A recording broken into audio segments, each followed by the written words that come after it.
It's Check On Stories we're following for you today on Robin Hood Radio. Pat Pagano's Tri-State Forecast calls for a sunny day today, mid-50s. Sunny tomorrow, mid-60s. Friday, increasing clouds and afternoon rain, 65 to 70.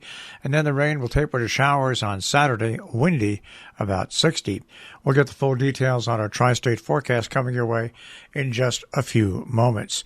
Well, election night was last night, and it's dragging into today throughout the country. In the Senate race in Connecticut, Senator Richard Blumenthal won a third term in office, fending off the challenge from first-time candidate Leona Levy, a Republican who was endorsed by former President Donald Trump. Now, in the U.S. House race, District 5, that is neck and neck right now, with 96% of the vote in. There needs to be a vote come in from the northwest portion of the state of Connecticut. Hayes and Logan are going back and forth, each around 50% of the vote. Now, in the Connecticut State Senate, District 30, with 90% of the precincts reporting, Stephen Harding was 53% and Zimmerman was 47%. In District 64, with 100% of the precincts reporting, Maria Horn won re-election with 64% of the vote, and DuPont with only 36% of the vote. The question to allow early voting, it looks like it's going to pass, with about 50% of the precincts reported in. That was leading 59% to 41%. Now, in New York State, the governor's race, Kathy Hochul defeated Lee Zeldin 52% to 47%.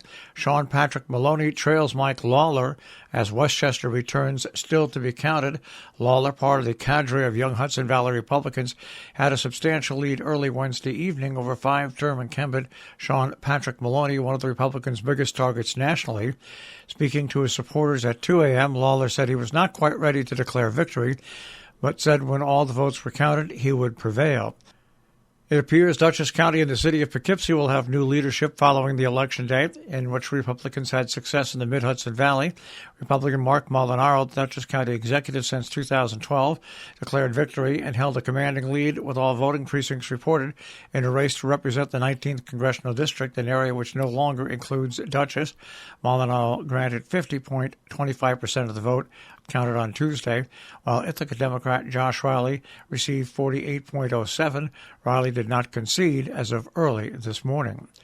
Meanwhile, Rob Rollison, the Republican city of Poughkeepsie mayor, bested Democrat Julie Shioshi to represent the 39th State Senate District, a newly created area in the redistricting process. Rollison earned 51.3% of the vote to Shioshi's 44.84%. In Massachusetts, William Smitty Pignatelli appears headed for re-election in the 3rd Berkshire District. Preliminary results show that Smitty Pignatelli outstripped Green Party Rainbow candidate Michael Lavery. Lavery, a Beckett Select Board member who ran on the party's broader far-left ideological platform, had to overcome Pignatelli's experience and practical sensibilities. Now, meanwhile, in Massachusetts, they elected the first governor in the U.S. that is a lesbian. Healy, the state's first woman open-Gayley candidate elected to office, defeated Republican Jeff Deal, a former state representative who had the endorsement of former President Donald Trump. In news out of Great Barrington, a Hartford police lieutenant was arrested and later put on desk duty after he was charged last month with allegedly hitting his girlfriend while on vacation at a Berkshire's hotel.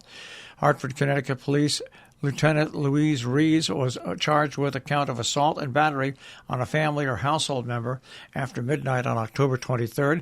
He pleaded not guilty. The East Hartford resident was arrested after a witness called police and reported he had seen a man hitting a woman while they walked up a flight of stairs to a room at the Travelodge on Stockbridge Road in Great Barrington, according to a police report. Taking a look at some meetings going on locally in our area. In Sharon, the Board of Selectmen meet at 3 o'clock this afternoon. Planning and Zoning at 5:30. In North Canaan, the Board of Finance meets tonight at 7:30. In Falls Village, the Recreation Commission meets at 7 p.m. In Cornwall, at 5 p.m., the Wastewater Committee meets via Zoom. Millerton, the Planning Board meeting is tonight at 7 p.m. In Dover, New York, a special town meeting on the 2023 budget, a public hearing, happens tonight from 6:30 till 7:30.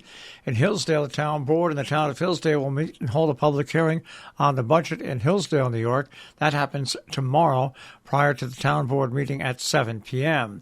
In Northeast New York, the town board has their regular meeting coming up tomorrow at 7 p.m. And then at 7:15, they'll review. Our business brief is underwritten by Morgan's at the Interlaken, interlakenin.com. You'll find a tapas menu, a regular menu, and dinner specials nightly, interlakenin.com. You'll also find them on Facebook and Instagram. And by Salisbury Bank, salisburybank.com. Dow Jones Industrial Average will start off the day today at 33,160.83.